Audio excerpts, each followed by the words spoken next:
He stopped me at the door of the church with his sweaty hand pressed almost against my chest, in front of every person I had ever known in my 72 years of life. And he smiled. He actually smiled. My name is Asuncion. I am 72 years old. I paid for the roof of that church. I paid for the pews inside it. I signed the check that kept its lights on when the parish nearly went bankrupt 12 years ago. But he did not know any of that. He thought he was humiliating a helpless old woman on a Sunday morning. What he was actually doing was signing his own sentence, and the ink would not dry for 3 days. Let me take you back to that morning, because you need to understand what it felt like to be standing there. The noon sun over the plaza of San Isidro was the kind of brutal that bounces off stone and hits you twice. I had dressed carefully. A linen suit the color of desert sand, tailored specifically for this occasion, not because I wanted to impress anyone, but because I knew in my bones that this day mattered. It was the baptism of Lucas, my first great-grandchild. A baby with rose-pink cheeks and tiny curled fists that I had only been allowed to hold twice since the moment he was born. Each time I drove home alone afterward, I sat in my kitchen in the dark and pretended that did not break something inside me.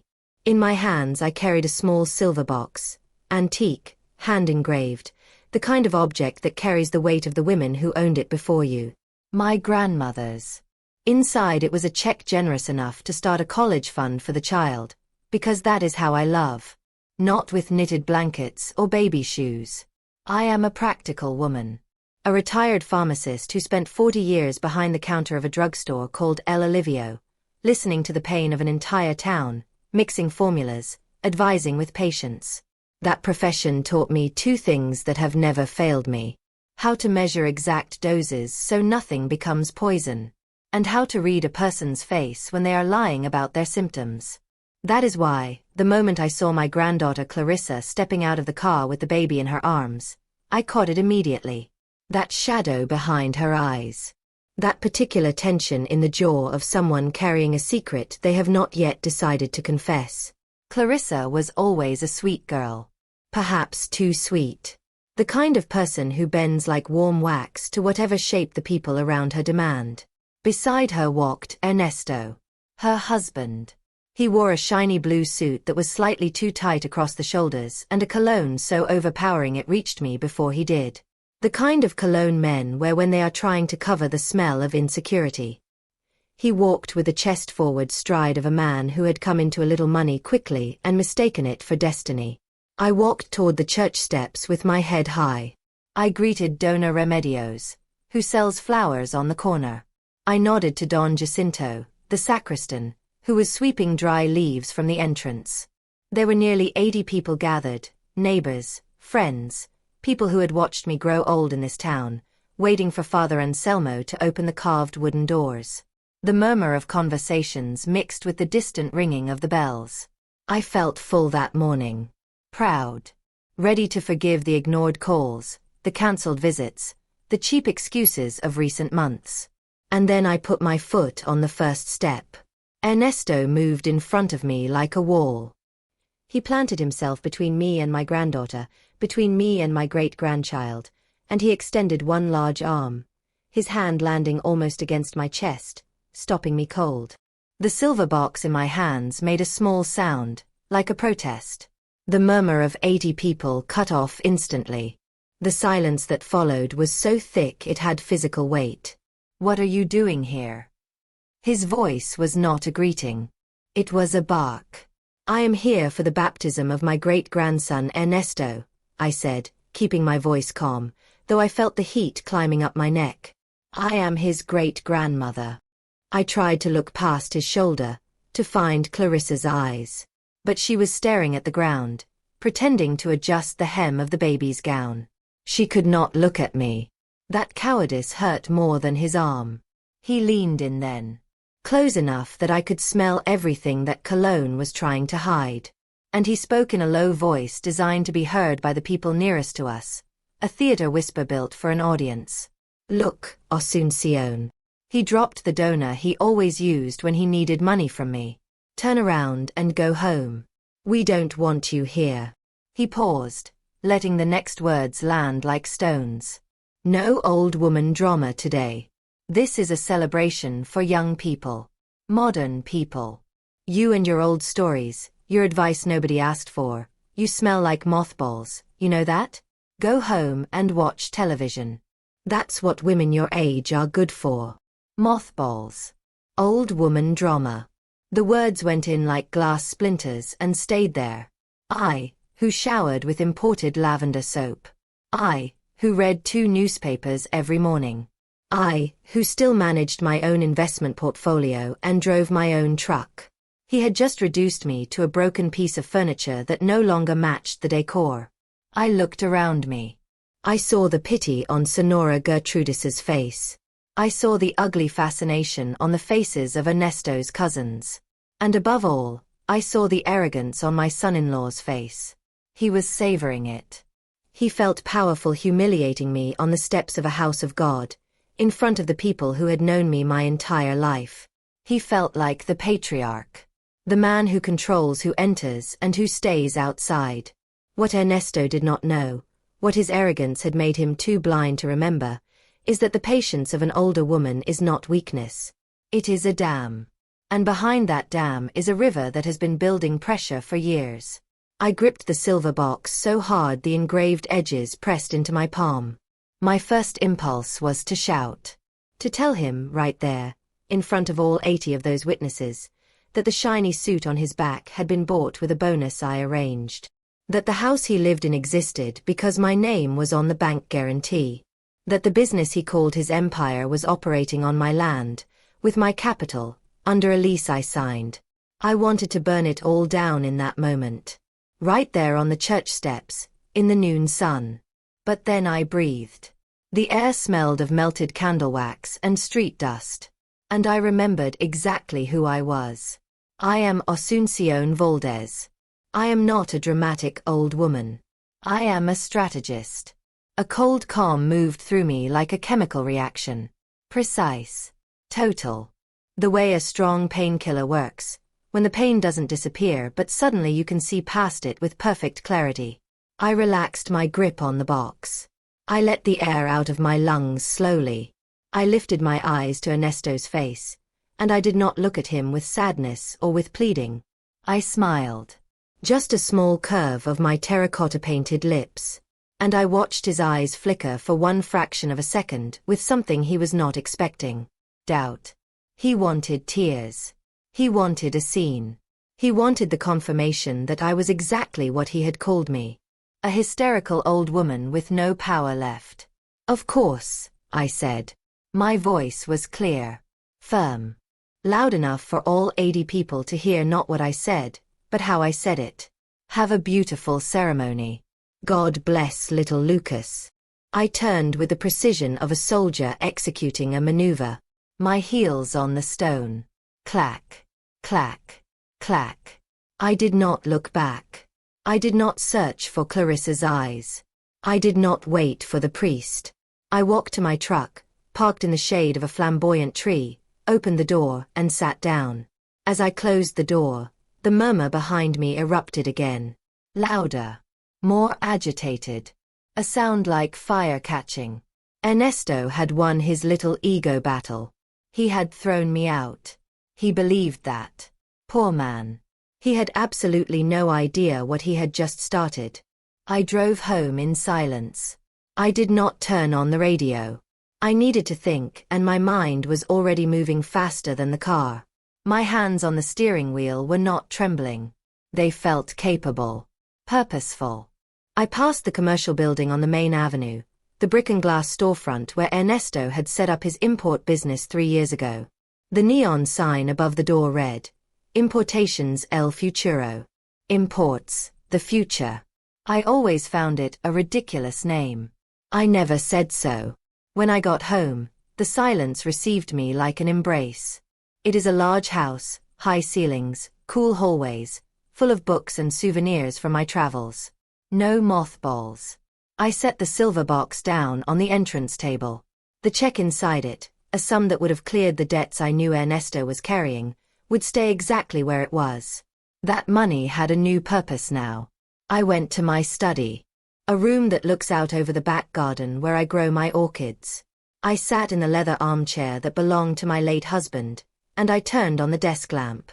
The yellow light fell across neat folders, property documents, contracts, all the paper evidence of a life spent building quietly while others performed loudly. I sat there for a long time, just thinking. For years I had made myself invisible. I allowed Ernesto to play the successful businessman because I thought it made Clarissa happy. I let them use my contacts. I let them benefit from my reputation at the bank. I let them occupy my properties on symbolic rents they sometimes forgot to pay. I did all of it out of love, out of a desire not to be the interfering grandmother, not to be the problem.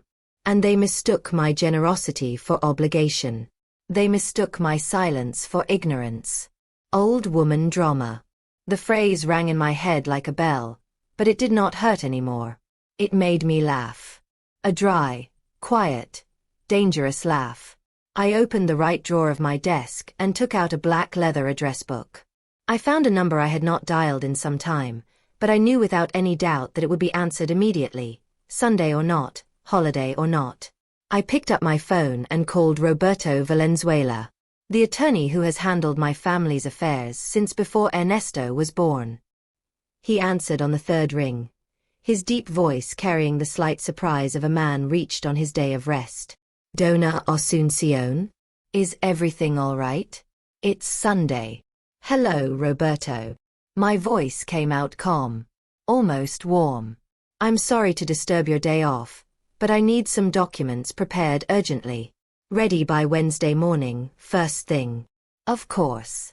Whatever you need. Is it about the will? No. I paused. I was looking at the purple orchid flowering on the windowsill. Beautiful and resistant. I need you to review the lease agreement for the commercial property on the main avenue. The one currently occupied by Importations El Futuro. A brief silence. Yes, I have it on file. It expires next month. Were we preparing the automatic renewal as usual?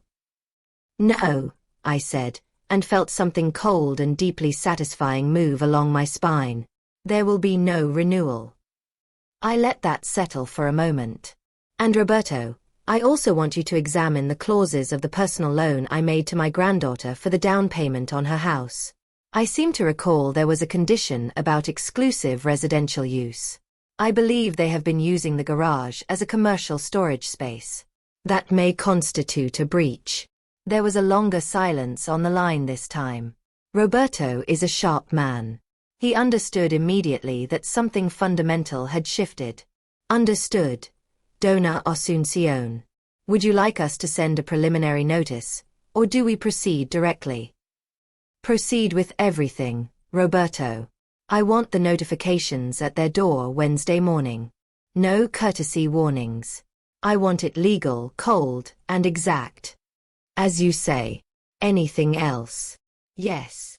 I leaned back in the chair and closed my eyes. Check whether the vacant lot beside the church is still registered in my name in the public land registry, or whether the transfer we initiated last year was completed. I heard him typing. That transfer was halted for lack of your final signature before the notary, Asunción. Technically, that land is still entirely yours. Perfect. Leave it exactly as it is. I have plans for that lot.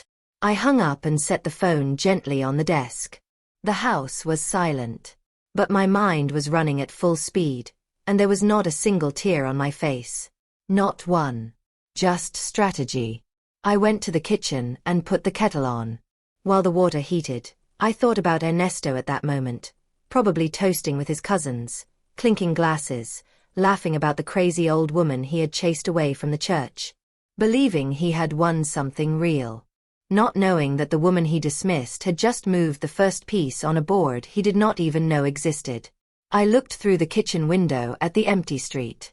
The town was still at church or at the party. I was alone, but I have never in my life felt more accompanied. By my own strength. By 72 years of accumulated knowledge, patience, and quiet power. They had woken up a woman who had been sleeping by choice. I took a sip of tea and smiled at my reflection in the window glass. 3 days. That was all. 3 days before the device I had just assembled would detonate in their perfectly arranged faces. And the most beautiful part was that they would never see it coming. Because what possible damage could a simple old woman do? An old woman who smells like mothballs and watches television? The real lesson was about to begin.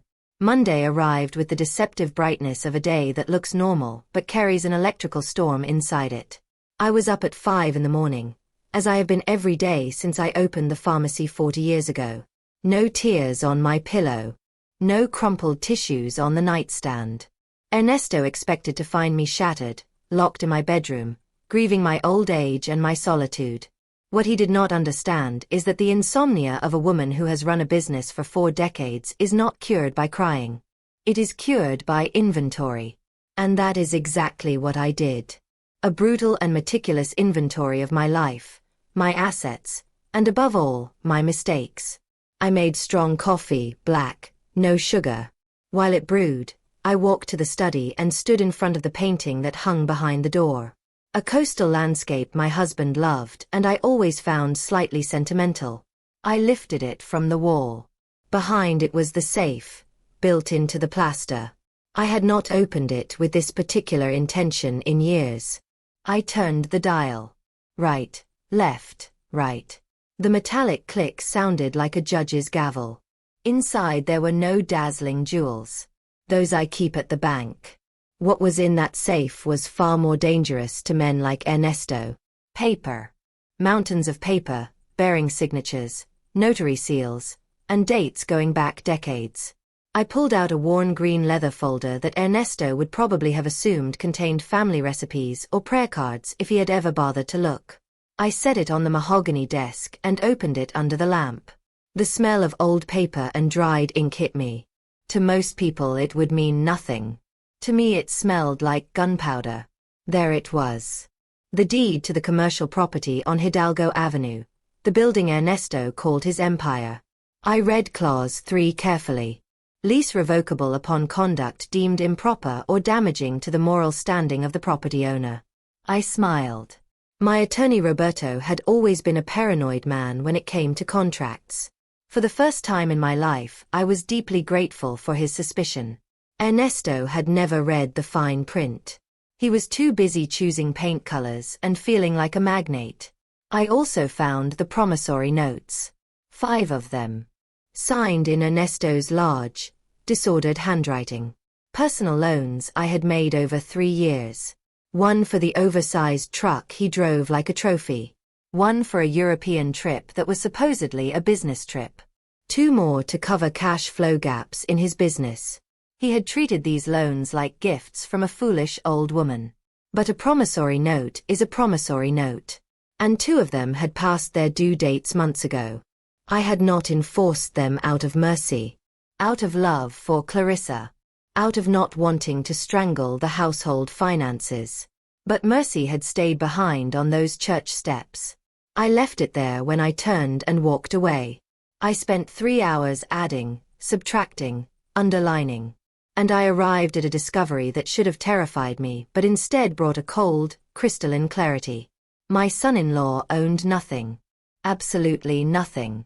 He lived in a house held under a corporation I controlled. He drove a vehicle that technically remained mine until the final payment was made, a payment that had been silently skipped. He operated a business in my building. Even the air of grandeur he breathed seemed to be subsidized by my checkbook. I stopped and looked at my hands. Hands with the marks of age on them. Veined, spotted, slightly stiff in the cold. Hands that had worked, that had mixed medicine, that had counted coins on late nights when the pharmacy barely broke even. How had I allowed this? How had I let a mediocre man convince me that I was dispensable? The answer was painful and simple. For love of Clarissa. For that old-fashioned idea that a woman must maintain family harmony even if it means swallowing live frogs every day of her life. I had become the grandmother bank. That blurry background figure who exists to sign checks and then disappear politely. Ernesto had called me old with contempt, not understanding that in my case, Age is not deterioration. It is accumulation.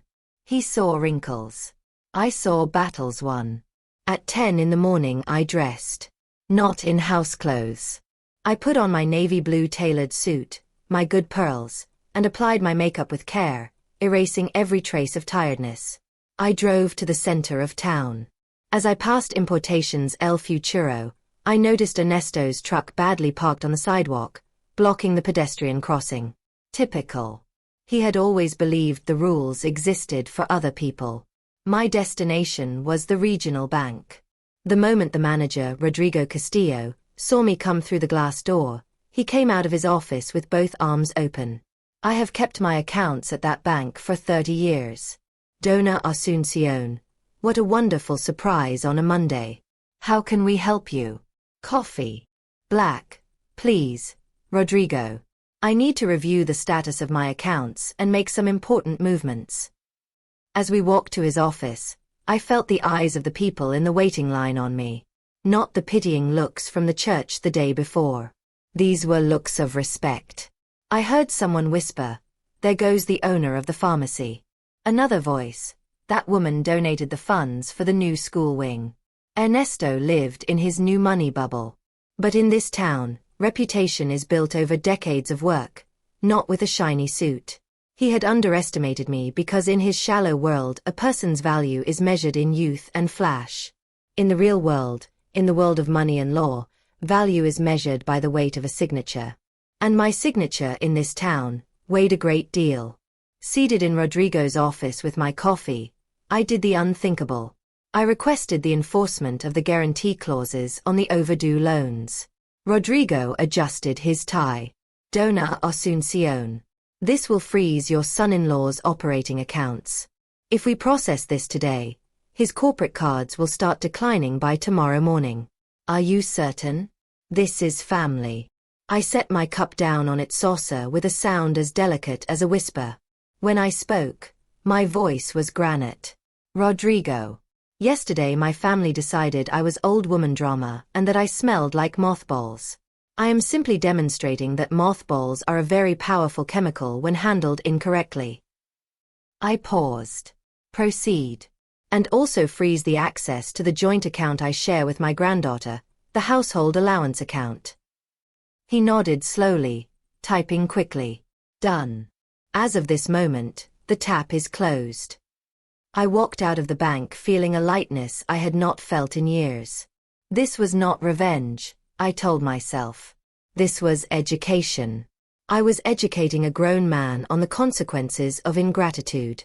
From there I walked 2 blocks to Roberto's office, where 3 thick manila envelopes waited for me on his oak desk like patient soldiers. Everything is in order, Roberto told me, passing me the papers one by one. The non-renewal notice for the lease. They have 30 days to vacate, but given the maintenance clause violations you mentioned, we can demand an immediate inspection this Wednesday. He paused at the 3rd envelope. And the church lot is the most interesting part. I checked the land registry this morning. The donation of that side parcel, the one being used as a private VIP parking space, was never legally completed because it lacked your final notarized signature. Legally, that land is a vacant lot of your private property. I felt the puzzle pieces sliding into place with the precision of a well-built mechanism. Meaning that if I decided to fence off my private property tomorrow, for maintenance purposes, no one could legally stop me. No one. It is your land. You can put a fence, a wall, or grow radishes if you like. I laughed. A short, sharp sound. Ernesto loved that parking space. It allowed him to arrive at Sunday Mass 5 minutes early and park his enormous truck right at the entrance where everyone could see how important he was. Taking that away was a blow aimed directly at his ego. Small in legal terms. Devastating in public. Roberto, hire a crew. I want that land fenced by Wednesday at dawn. Chain link fencing and a large sign. Private property. No entry. He removed his glasses and looked at me seriously. You understand this is going to cause an earthquake? Of course. Ernesto will come screaming. I smoothed my skirt and stood. I thought about Clarissa staring at her shoes while her husband humiliated me. I thought about little Lucas growing up watching his father treat women like furniture, if someone did not put a stop to it right now. Roberto, I said, I have spent 40 years dealing with difficult suppliers, sanitation inspectors, and economic crises. A small man with an inflated ego does not frighten me. What he calls drama, I call poetic justice. I left the office with the envelopes under my arm. The midday sun blazed exactly as it had the day before. But today the light did not bother me. When I passed a shop window and caught my reflection, I did not see a discardable old woman. I saw the matriarch. The woman who built a legacy brick by brick while others slept. Tuesday passed the way the day before a thunderstorm always passes. Deceptively quiet. I rose early and went to the garden with my pruning shears, cutting the old roses my mother planted along the wall half a century ago. Clack, clack, clack. Each cut felt like a small, necessary decision. Dead wood removed so new things could grow. Before the sun was fully up, I saw the materials truck moving slowly down the side street, carrying steel posts and rolls of chain-link fencing. I watched it pass without stopping at my house, continuing on toward the vacant lot beside the church. I smiled to myself and went back to my roses. Nobody suspects a woman tending her garden. It is the perfect disguise for a war that has already begun without the enemy hearing the first shot. Mid-morning, I walked to the market. I did not need anything urgent. I wanted to feel the pulse of the town. As I crossed the plaza, Dona Remedios called out from her flower stall. You look well, Asuncion. Very recovered after that incident Sunday. Life goes on, Remedios. At my age you learn that the tantrums of the young are like summer rain. Unpleasant, but they dry quickly. My phone vibrated in my bag. A bank notification. Transaction declined. Additional cardholder. Clarissa. Supermarket. The first tile had fallen. I pictured my granddaughter at the checkout line with a cart full of diapers and baby formula, running her card and receiving the flat rejection from the cashier. A needle went through my heart. Yes. Because I love her. But then I remembered her standing there in the church doorway, unable to lift her eyes to meet mine while her husband cut me down in front of the entire town. Silence, I have always believed, is a choice. And choices have consequences. Hunger teaches what abundance hides. I was buying bread at the bakery when I heard Ernesto's voice outside, louder than necessary as always, performing for an audience of one. He was on his phone, red-faced, kicking the tire of his truck. I don't know what's wrong with the terminal. I'm telling you there are funds. It's the bank system that's down. I watched him through the window, hidden behind a rack of cookies. He tried the ATM on the corner. Inserted his card, waited, and then slammed the machine with his fist when it returned the card without a single bill. I collected my bread bag from the counter girl. Everything all right, Dona Asuncion? She asked. You went quiet. Everything is perfect, sweetheart, I said with my most innocent smile. I was just observing how technology plays tricks on all of us sometimes.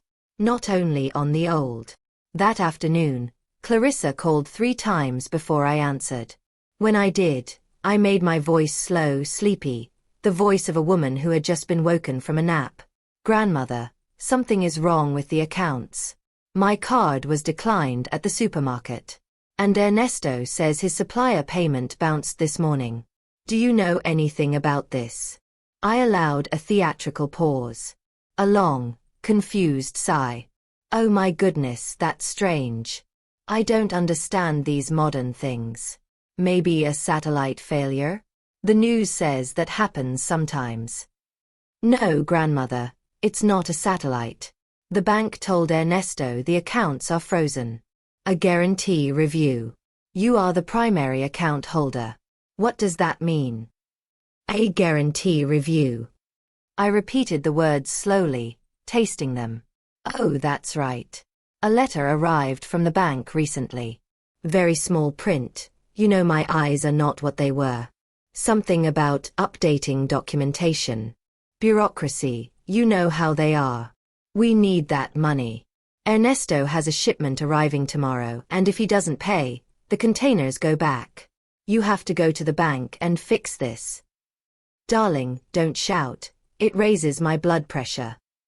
I put a faint wobble in my voice. My knees are very bad today. Old age, you know. Perhaps tomorrow, if I feel better, I will take a look. She screamed that it was urgent. I told her to let her husband solve it. He was the man of the house, wasn't he? So modern, so capable.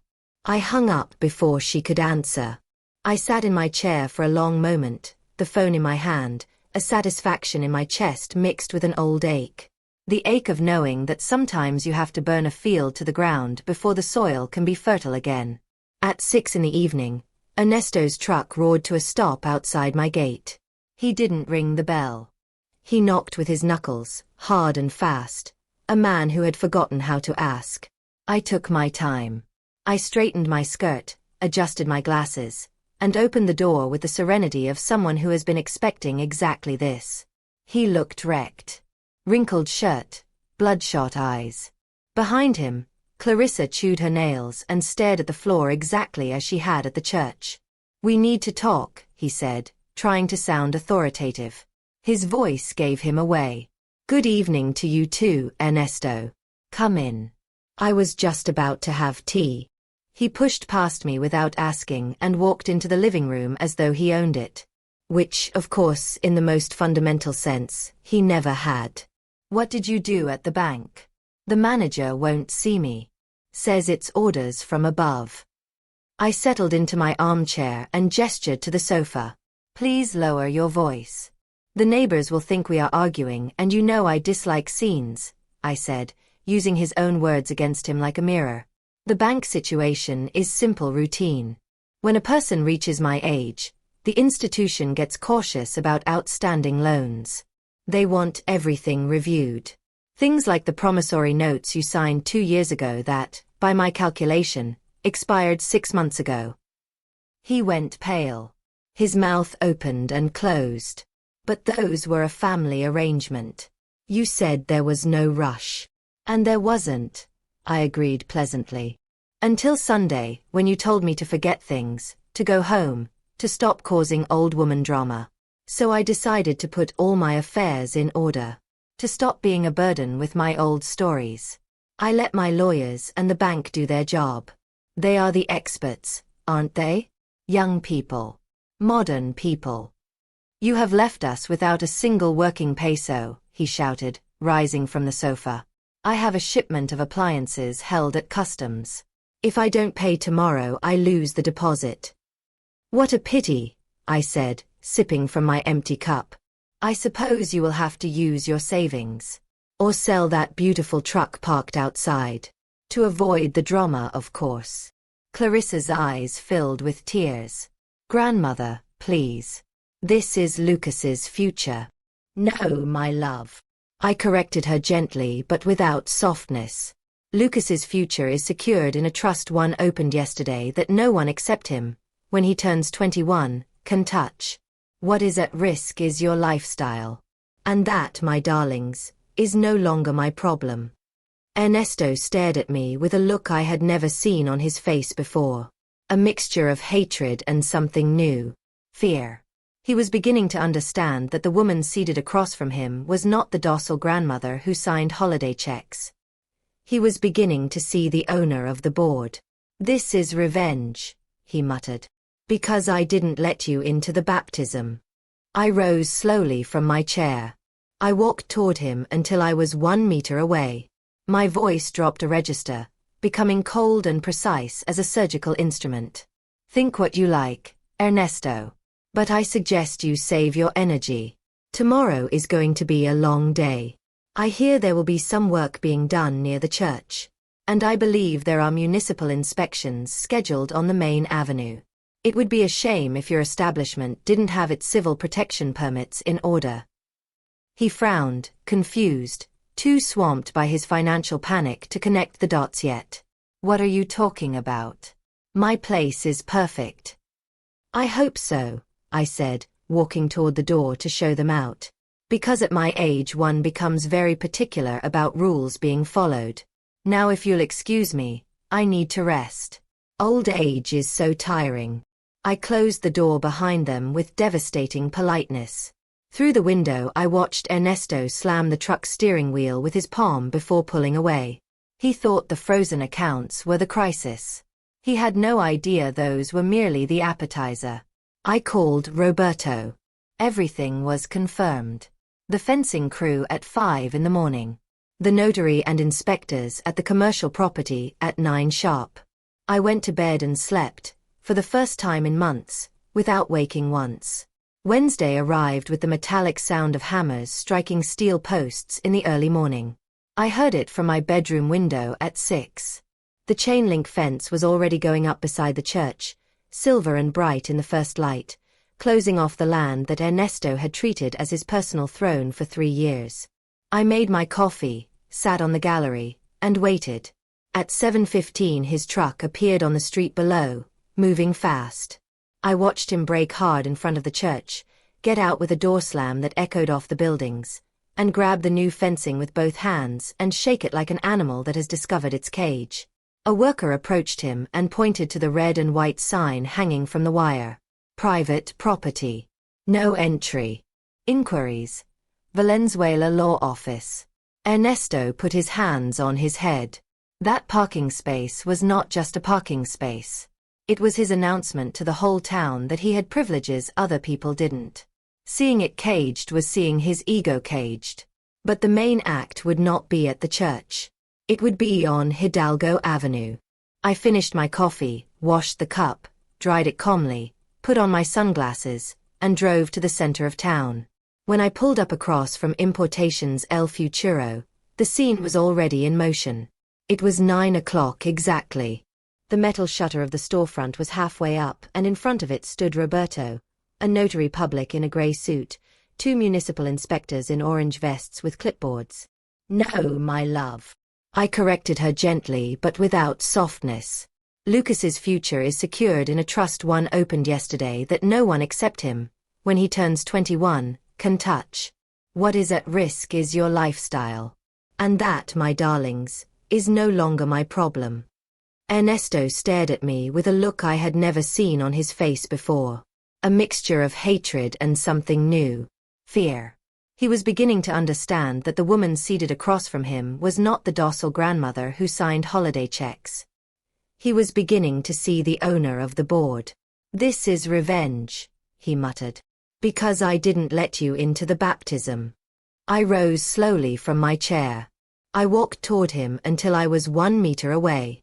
My voice dropped a register, becoming cold and precise as a surgical instrument. "Think what you like, Ernesto. But I suggest you save your energy. Tomorrow is going to be a long day. I hear there will be some work being done near the church. And I believe there are municipal inspections scheduled on the main avenue. It would be a shame if your establishment didn't have its civil protection permits in order." He frowned, confused, too swamped by his financial panic to connect the dots yet. "What are you talking about? My place is perfect." "I hope so," I said, walking toward the door to show them out. "Because at my age one becomes very particular about rules being followed. Now if you'll excuse me, I need to rest. Old age is so tiring." I closed the door behind them with devastating politeness. Through the window I watched Ernesto slam the truck's steering wheel with his palm before pulling away. He thought the frozen accounts were the crisis. He had no idea those were merely the appetizer. I called Roberto. Everything was confirmed. The fencing crew at 5 in the morning.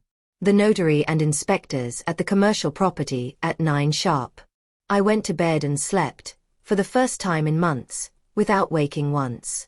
Wednesday arrived with the metallic sound of hammers striking steel posts in the early morning. I heard it from my bedroom window at 6.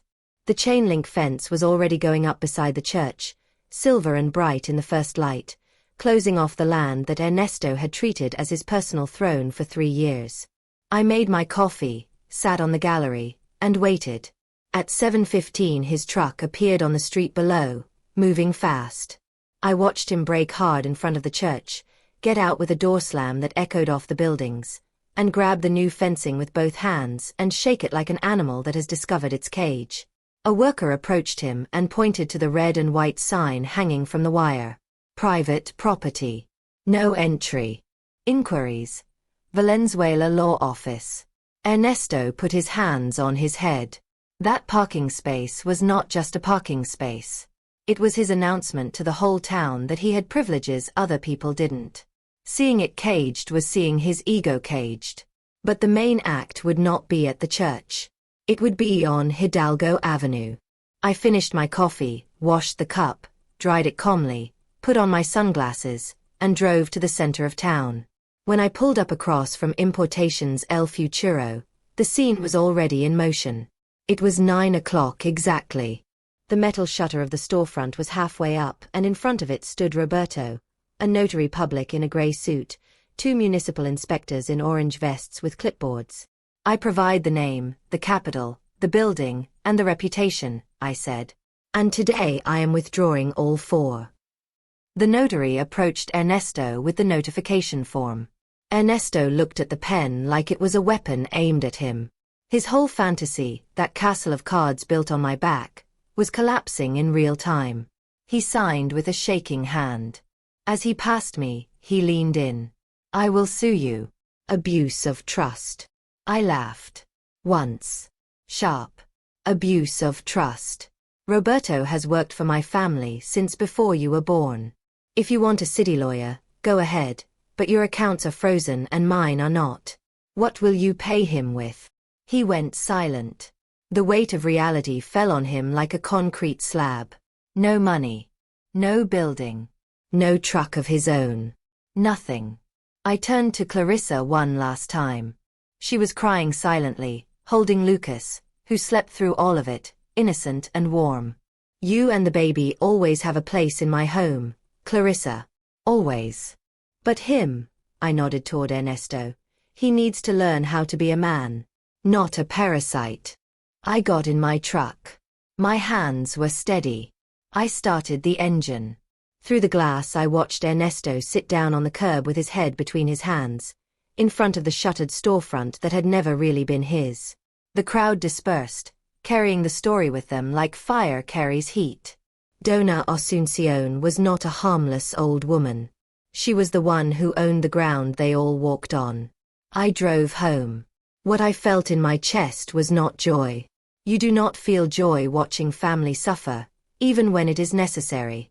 What I felt was something older and deeper. Vindication. The absolute certainty of having reclaimed my place in the world. That evening Clarissa came alone, with the baby in the stroller. She knocked softly this time. When I opened the door her eyes were still red, but her posture was different. She was no longer staring at the ground. Ernesto went to his mother's house, she said. I told him he could not come home. I opened the door wide. Come in. It is hot outside. She sat on the sofa and told me Ernesto had said I was a witch. I took her cold hands in mine and told her that strong women often look like witches to weak men. She told me she was afraid, that she had never managed the accounts, that she never even knew how much debt they were carrying. Ernesto had always told her everything was fine. That is exactly the problem, I said. And it ends now. Tomorrow you come to my study and we start. You are going to learn how to read a bank statement, how to manage a property, how to understand what money actually costs. You are going to stop being a kept girl and start being the woman that child needs you to be. She nodded, wiping her tears. Her phone lit up with a message from Ernesto, sent from a borrowed device. Short, misspelled. Please, can we talk? I set the phone face down. Not a smile of triumph. The smile of a teacher who has watched the student finally pick up the book. 3 months have passed since that Sunday when the midday sun burned my face on those church steps. 3 months that feel like a different life. Today is Sunday again. But the air is different. Lighter. It carries the smell of ripe guava from the garden, sweet and full. I am sitting at the head of my dining table, the long mahogany table that has witnessed 3 generations of my family. Nobody blocks my path today. Nobody tells me where to sit or that I smell of mothballs. The respectful quiet as I serve the roast is the sound of the natural order returning to its place. Clarissa eats without that hunted look in her eyes. Her gaze now carries the sharp brightness of a woman who knows the price of a kilo of meat and the interest rate on a fixed deposit. She opened her own business in the space that was Ernesto's. The neon ridiculousness is gone. The facade is painted cream and the sign now reads Botica y Herbalaria La Esperanza. She sells the formulas I taught her, organic teas, natural remedies. She was always gifted with plants and healing, a talent she inherited from me, something Ernesto had called old woman nonsense. She will not be rich overnight. But she sleeps knowing every peso she earns is hers. Ernesto sits to my left. Not at the head of the table. He wears a simple cotton shirt he ironed himself. His hands are what I look at most. They are no longer soft and lotioned. They have calluses on the fingers and a few healing scrapes on the knuckles. Hands of a man who works. He spent 2 weeks at his mother's house, threatening lawyers and city attorneys who never came. Then hunger did what pride could not. He came to my gate on a Tuesday morning, thinner, quieter, and asked for work. Not a management position. Just a chance. For the child.